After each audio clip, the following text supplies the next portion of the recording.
Are you familiar with Roman numerals? That's great, because in this episode we're gonna see how to convert from Roman numerals to regular numbers, and then from regular numbers back to Roman numerals.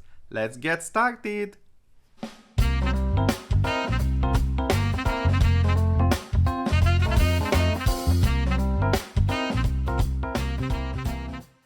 Conversion from Roman numerals to integers and from integers to regular to Roman numerals is actually a problem here on LeetCode as well. There are two problems, as a matter of fact. Problem number 13, we are asked to convert from a Roman numeral to integer. So basically we are receiving the number in a string format containing the usual Roman symbols, and then we are asked to create a function to convert it to integer.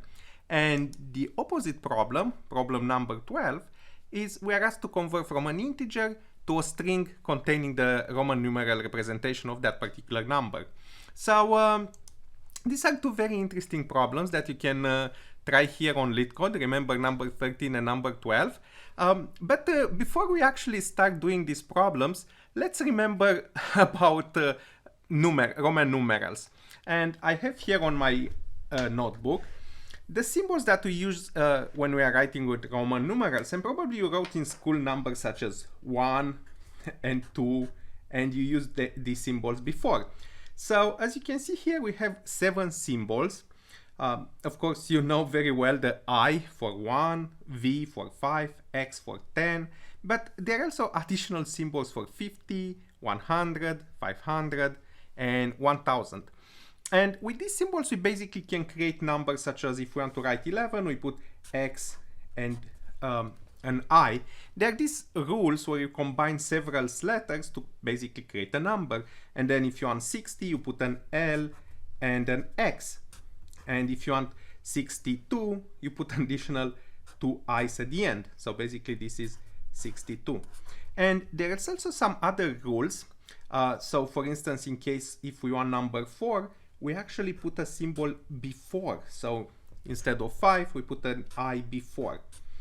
So the same rule goes also for other letters. So if, for instance, if we want 900, we can write an M, and in front we write a C. So this is 900.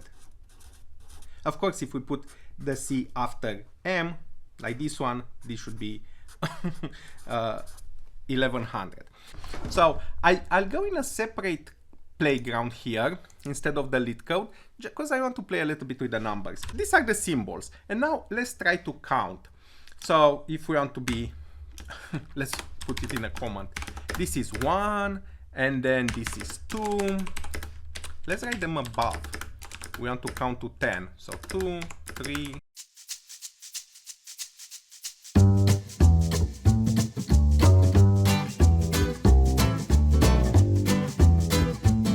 And then we can continue from this point on. For 11, we put an X and then 1 and so on.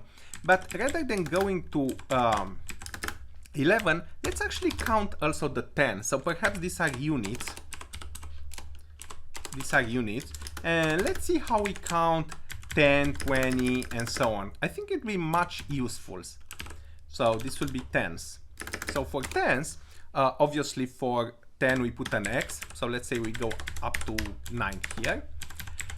For 20 we put 2 X's, and for 30 3 X, and for 40 we're gonna use the L symbol here, but we put an X in front of it, so it's XL. For 50 we have a symbol, for 60 we have as well, and the same for the other ones. And now we are right here for 90, so we are looking at the symbol for 100, and then we put in front of it an X. All right, let's repeat this one for hundreds.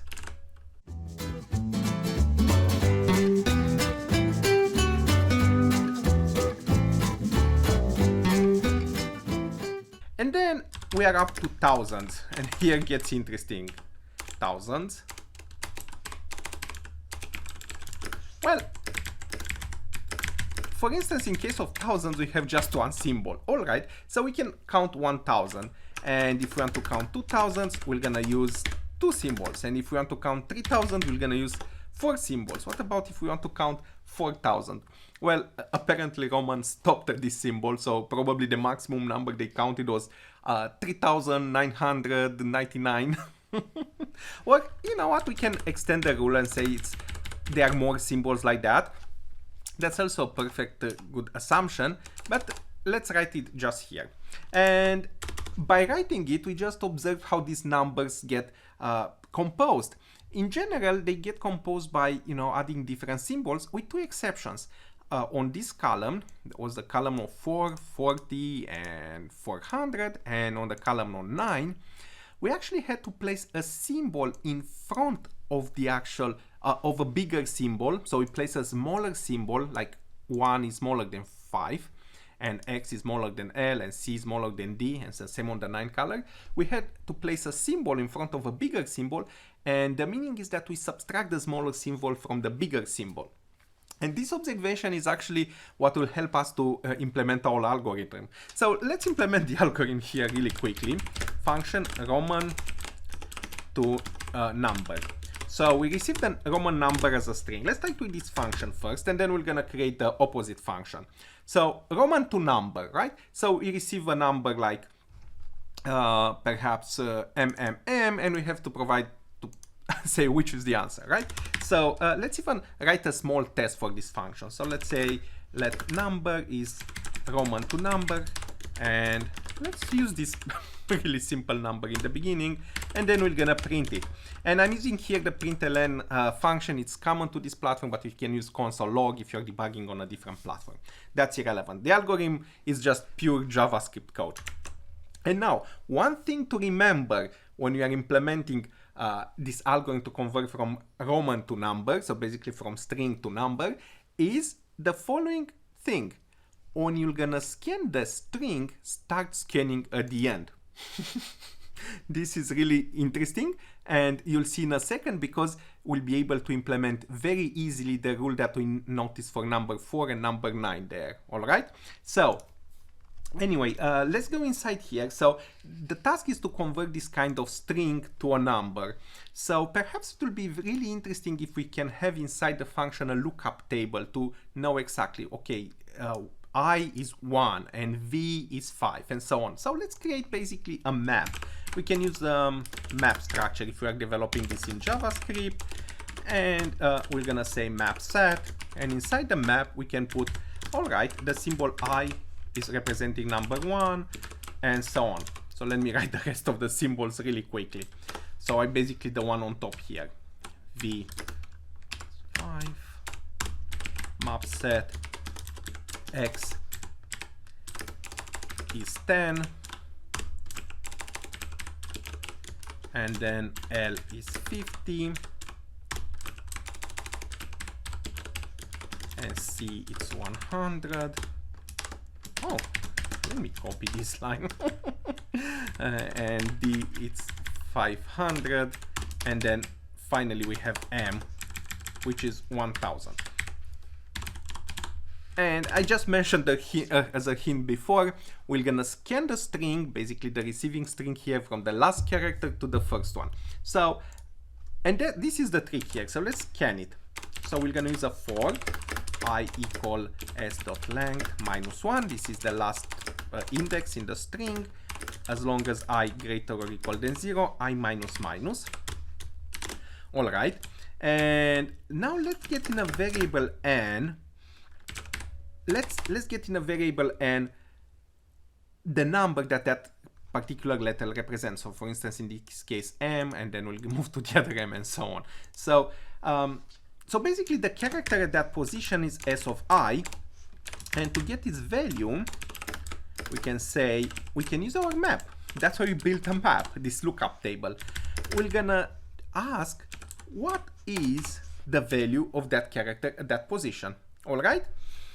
And now, let's for a second forget that the weird rule of 4 and 9, and let's say that all the symbols, as you notice here, these are 3m, so we can add them and the result will be 3000. So for majority of the other symbols, it's as simple as adding them. So let's have a variable here, total, to say it like that, to keep the total. And let's try to add to the total this plus equal n. And you know, after we finish this, we just return total. All right, so of course this is not completed. Let's name this Roman numerals. This is not finished, but let's run it for a second. All right, and we have 3000. It worked, but it's a particular case. And probably will work for other things such as, let's say number 6 here, vi. If we run, will be 6. Or let's say number 8 here, vii 3 i's. Will work. And so this is number 8. And if we put 108, should be a C in front, so this should be 108 and should work as well, which apparently is working. But I just warned you about this exception with the number 4s, 4, 40, 400, and the same with the 9, 90, and 900. In these cases, we have to subtract. And this is why we scan the string from the end, because to just do the sum, we could have scanned it from the beginning to the end. But scanning into the end gives us the ability to basically, let's take a number such as 9, right? And we'll run the program for a second. The result should be, instead of 9, will display probably 11, right? Because it added them instead of subtracting them. So when we're gonna scan from the end, we always remember what we scanned last. So we scan first the x, and we'll remember, okay, we scanned the 10. Next we scan an 1. And now we're gonna implement a small rule. If what we scanned before is bigger than what we scanned now, we're gonna subtract the 2 instead of adding them, right? So in this way, we'll be able to make 9, and here the same, and so on. Because in the case of the other symbols, the smaller one follows the bigger one. Only in the case of the numbers from these two columns, there is a smaller one in front of the bigger one. So just remember this rule. So we said that we'll basically, you know, do this kind of iteration, and we'll remember what we scanned before. So let's scan it actually. So after we add it to the total, let's have a variable here. Let previous number. And let's say the previous number is 0, which is neutral. And we're storing this variable, which is outside of the for, prev number. We store the last number that we basically go through, this one. And now the only thing that we have to do is to go in the line before, and instead of adding it, sometimes we have to subtract it. So we have to basically do that logic. So the sign will be different here. Instead of plus, sometimes will be minus. So let's say we declare a new variable sign that we compare n with the previous number. So if n is less than previous number, the sign is -1, otherwise the sign is 1. And now we are adding it sign times n here, right? So when the sign here is -1, it's like subtracting it. When the condition is the other way, it's like adding it. So we get around to not just have an if here. So let's try it now. We are testing for ix. If we'll run it, it's 9. Very good. So let's test for another one. Let's test for cm. Cm 900. Very good. So our program works. But you know what? We have even a better way to check the algorithm, if this algorithm is working. We can implement the opposite function to convert from a number to a Roman numeral, and then we can loop through all the numbers and convert them back and forth and make sure that they match. All right? So before we move to the other function, let's look again at the code. It's a very, very simple function.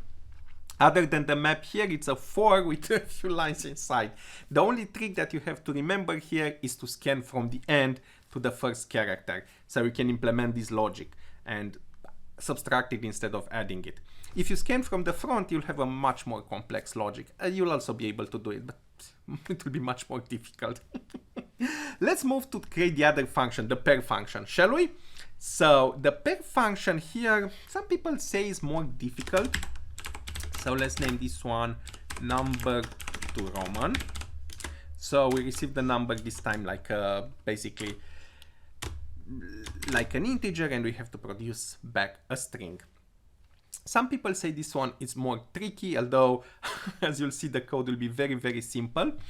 Even LeetCode, if we are looking at the LeetCode, they list the first one as easy, Roman to integer, and the second one, they list it as a medium.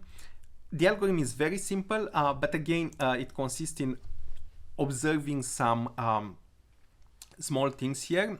If you pay for LeetCode Premium, they explain you the things. If not, I'm gonna explain them right now to you.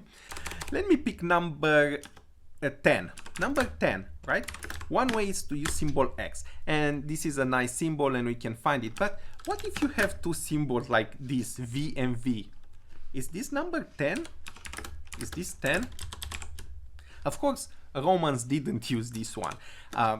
Technically, you can count it as 10, but it's not correct. And the main point here is that you have different options to just create the numbers. So there is only one correct option that Romans used, and we're gonna try to match that one. So in order to match the correct options, what we can do, these particular values that we just kept, we used here just to look how we count, we can keep them in some separate variables, and again use this one like some sort of a lookup table. All right, so let me really quickly copy the comments. This time I'm gonna transform them into the code. All right, so I finished typing in all these symbols in arrays. I should have basically 9 elements in each array, because there are numbers 1 to 9, and here 10 to 90, 100 to 900, and then here we have few. So now with these numbers inside the arrays, we can use these arrays as lookup tables. We just have to figure out the number n, how many thousands they are inside of it, and how many hundreds, and how many. So in other words, let's say number 1996 looks like a year, right? Hollywood studios used to display years using Roman numbers. So how we're gonna do this by looking up? It's for 1000, obviously we're gonna look in this array, so it's m. For 9, that means 900, so it's the 9th element here, so it's a cm. So this should be a cm, and then the other 9, it's a tens, so we're gonna take a xc, and then 6, it's a unit, so it's a vi. All right, so this looks like an hour number, so without spaces will be m, cm, xc, vi. You know what? Let's look up this number online. Let's search for a Roman number calculator, and maybe we want to see if we typed it correctly.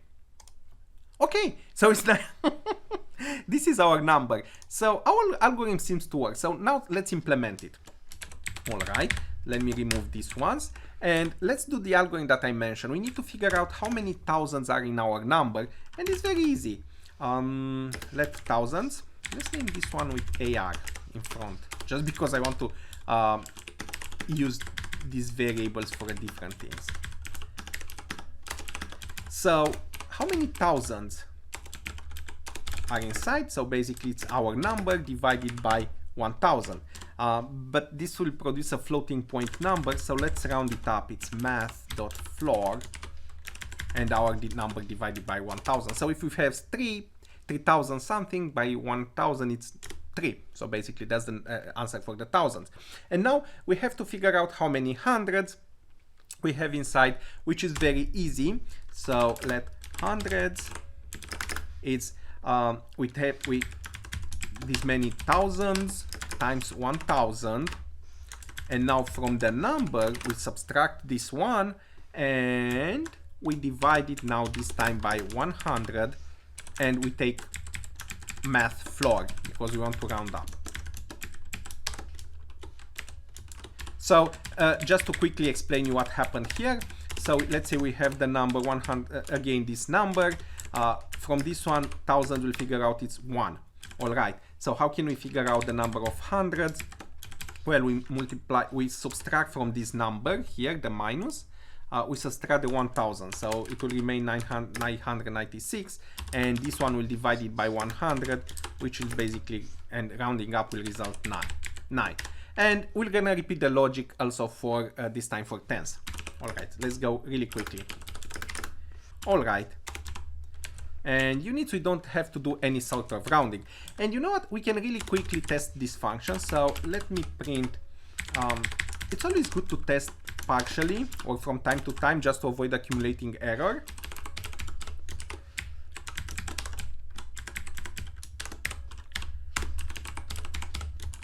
Tens. And let me put also the units. Our function won't return anything. We are not interested in returning something. So let's say let s is number to numeral, and let's take that number that we just used. Will not return anything, so we don't print. All right. So, oops, the units is not right. There should be 6 here. So we're subtracting from n thousands. Oh, we did the same mistake here. It should be a minus because we are subtracting them. Otherwise, we should have put inside parentheses. Let's run again. All right. So it looks correct. So in this, basically these ones represent right now indices inside this arrays. So it's very easy for us to compose the numbers as a string. So let's start with an empty string. And now we have to take care of thousands. And actually for thousands, it's much easier. So instead of actually looking up inside the array, we'll just concatenate as many m symbols as they are basically thousands. The number thousands represent. So let's have an I that it goes from 0, I less than thousands, I plus plus, and then here we are concatenating m, or we can concatenate the first symbol inside this array. All right, so thousands was very simple. Let's put here a comment. This is thousands. For hundreds,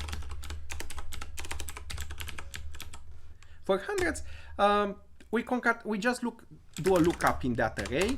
So it's AR hundreds, and as a key it's hundreds. Actually hundreds minus 1, because arrays are 0 base, but these numbers are actually 1 base. So when we have, for instance, 1, which actually should be the first element in the array. And we should do something else as well. Sometimes we may not have a 100, so the number may be a 0 here and 96. So if it's a 0, there is no symbol for 0 in the Roman numeral, so we'll just keep that one. So probably we have to say if hundreds greater than 0. Only then do this one. All right, looks correct. So and actually we'll apply the same logic for tens.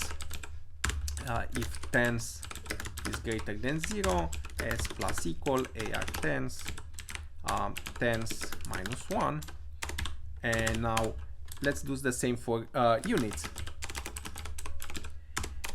If units is greater than 0, s plus equal AR units of units minus 1. And that's it. We should just return s. Let's run it and see if we are correct. We'll try to convert, and let's just print this number. Again, you can use console log if you're running in another environment. Let me run it. And look like something. I forgot if this is the correct answer, but we can Roman numerical calculate really quickly here. I'm gonna put the number 1996. All right, so apparently our algorithm works, but as I said, since we implemented both functions and since these functions are paired, we can test them by implementing a test case that just loops through all the number from 1 to 4000. So let's do that really quick. So instead of testing just different numbers, and let's do that one. For let I equal 1, there is no need to test for 0. There is no 0 symbol in Roman numbers. I less than 4000. We can even make it less or equal I plus plus. So let's convert it number to Roman first of all of I, and we'll produce back then, and we'll have then a Roman number. And what I want to do now is convert back, use the other function, Roman to numeral, and convert back s. And at this point, if everything is all right, we should have basically I equal to n, right? I equal to n at this point, because n should, we start from I, we go back to string and back from string, and they should be correct, right? So we can check here if I is different than n. This, it means we have an error. Let's have a variable here, has errors. Let's say it's false, and this one has errors, become true, if this is happening. If not, let's have a text variable, like an empty string. What we're gonna do, we're gonna concatenate into this text variable, basically text plus equal. Let's start with, yeah, let's put one of these template strings from JavaScript. Let's have n is basically s, like that, and we can put an enter here. So we just concatenate all the numbers, and at the end we're gonna display text. That's one thing, and then let's display also if it has errors.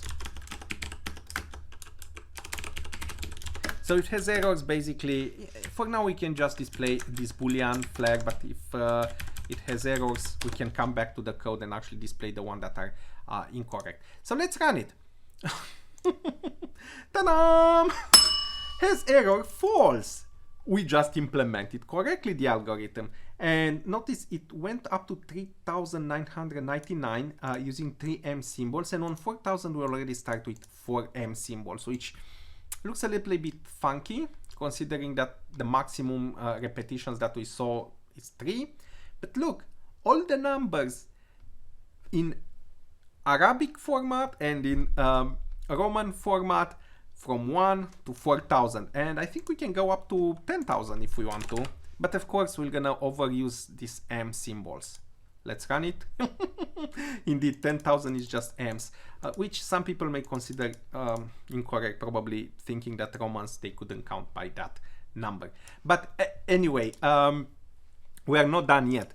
All we have to do right now is to go back to LeetCode and take this code and put it in LeetCode and see what LeetCode says about the code. All right. So first one, a Roman to integer. All right, we have to put here the code, and the second one is integer. So Roman to integer. So the one that takes a string, it's basically the second one. We name it Roman to numeral to number. Let's take it from here.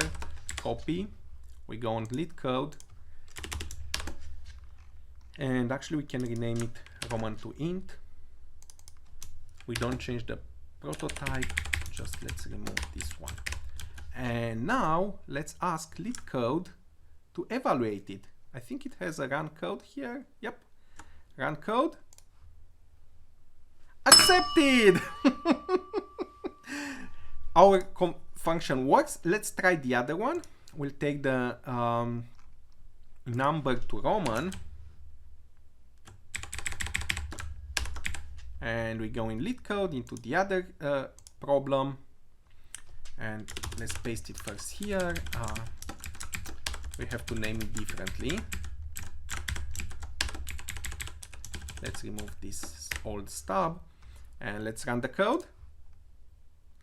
All right, our second function is accepted. So this concludes basically the today episode. You saw how to basically implement Roman to integer and integer to Roman, and basically we solved 2 LeetCode problems, problem 13 and problem 12. I hope you liked the lessons. Don't forget to check the other ones here on the channel. Until next time, happy coding and see you next time.